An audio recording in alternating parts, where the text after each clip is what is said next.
Okay, so the third episode of Thousand Year Blood Wars dropped, and so I am going to sum up all the major changes.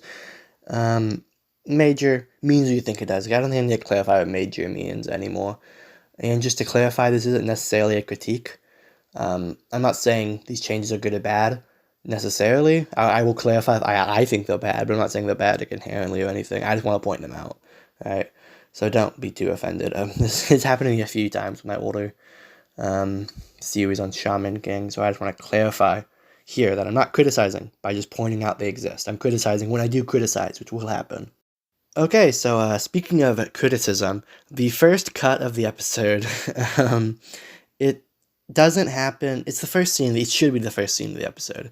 In the manga, it came right before the actual first scene of the episode, but the anime cuts it. And pretty much, it's a 5-page scene. And that's a pretty big chunk of a chapter.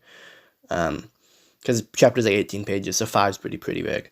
And it's pretty much Kira summing up all of the major mysteries up to that point to the other lieutenants. So it's supposed to build the mystery. It's like, hey, it's like, what does all this have to do with each other?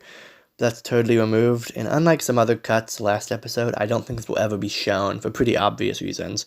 If you saw the end of the episode, Kira dies, of course. And the mysteries were all solved this episode. Like the 3 mysteries or 2 mysteries brought up in that scene were all solved. So there's literally no reason to ever go back to it, which I think sucks. I think it's a good moment for Kira, and it's the only good moment for Kira the entire arc, which sucks. I'm not a huge fan of Kira, but I know a lot of people are, and I wish we did kind of get this one last good scene with him in it. So it sucks to cut it. Not a huge deal, but it does suck. I wish they would have included it. Okay, so next up is the scene from chapter 488, which was cut last week.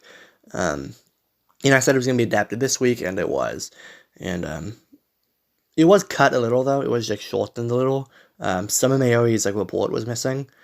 And it was elongated, though. Shunsui did not speak in the manga, but he did speak in the show. So they shortened it and elongated it, I guess. The show moved events around a lot this episode. In the manga, the scene with Yuha ordering the invasion and Mayuri talking to Yamamoto was shown right after Quilge first shot Ichigo. Instead, the scene of the captain's meeting was shown after that, and those scenes were moved to later. The Yuha scene wasn't that much later, but the Mayuri scene was damn near the end of the episode.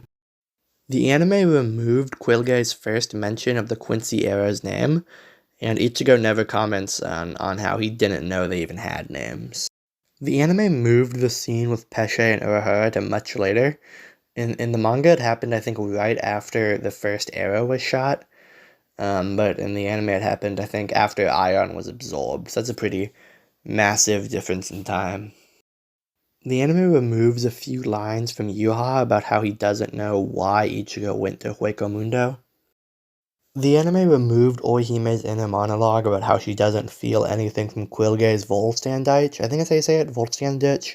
But yeah, in the manga she mentions how she doesn't feel anything from him, even though it's an incredibly grand transformation. But it's totally nothing. The show removed most of Ichigo's explaining what Let Still is. In the manga, there's this whole 2 pages dedicated to recapping what Let Still is. And this joke about how Urahara didn't explain how he knows what it is. Yeah, that was just totally cut in the anime, which I think is kind of stupid. Why wouldn't the anime have a recap on what this transformation is?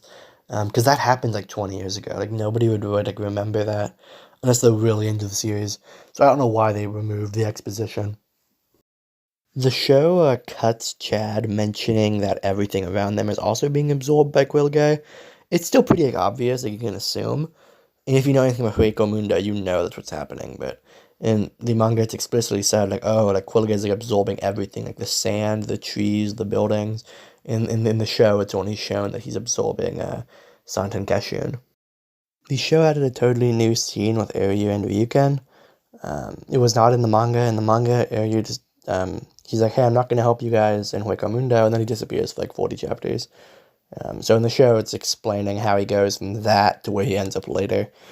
And I'm glad. I hope this is the theme with the show. I hope they add a lot more importance on Iryu, because it's kind of weird how little he gets in the manga. Even though, like, it seems like his plot twist treated as like a big deal, but he's really never shown. So hopefully they show him some more. We didn't know this was coming though. A while ago, someone asked Kubo on his website, like, "Hey, what's the deal with Oryu's grandpa?"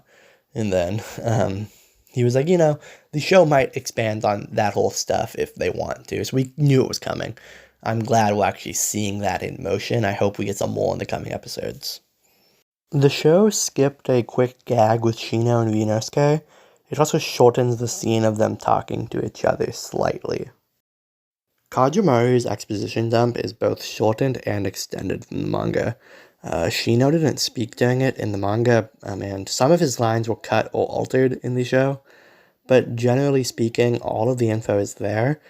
It's just delivered differently, plus it's combined with another Senken Uryu scene that was totally added for the show. The scene of Yama and Mayuri talking has some extra dialogue in the anime. The anime removed Quilge insulting Ion before he absorbed him. It also did not show him absorbed in as much detail as the manga. And I hope this is just for budget concern and not because they're censoring it. Because it is kind of brutal in the manga.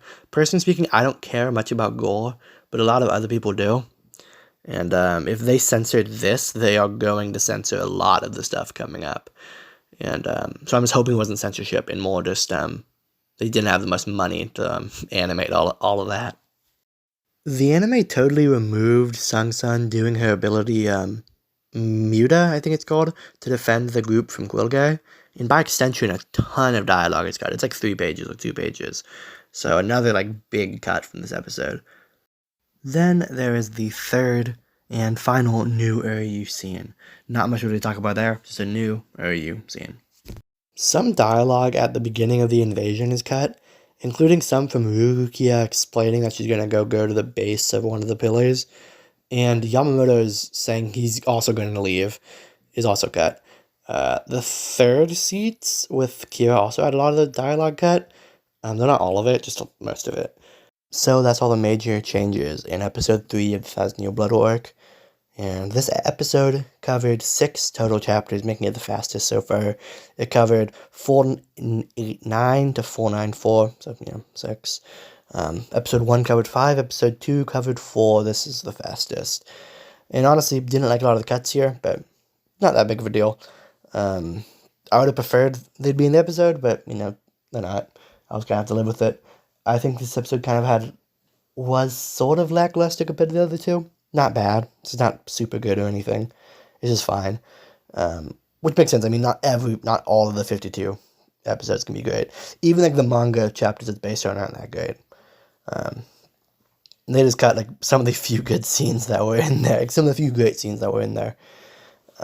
Hopefully next episode will be great, and if I know what it's covering, then it will be. And yeah, so next week I'll be back with episode 4.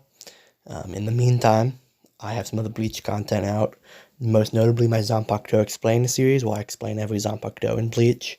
So if you want some refreshers on abilities, go check that stuff out. It's pretty fine. And that's kind of my bread and butter here. I have some more stuff on the horizon. I think I'm going to talk about all the Quincy abilities at some point. Probably going to talk about like the Fullbringers. I'm thinking I'm going to do like kind of general like character breakdowns, explaining what happened to characters of the series.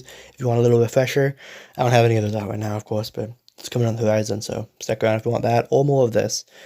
I have about 52 more of these to make, so I'll be around here for a while. I'm probably going to start making some novel content too as soon as I get around to reading those. So yeah, come back next week, check out part 4 of this series. Hopefully episode 4 is really fucking good. I want episode to be great, but I'm especially excited for the next 4 or 5 episodes. They're going to be amazing.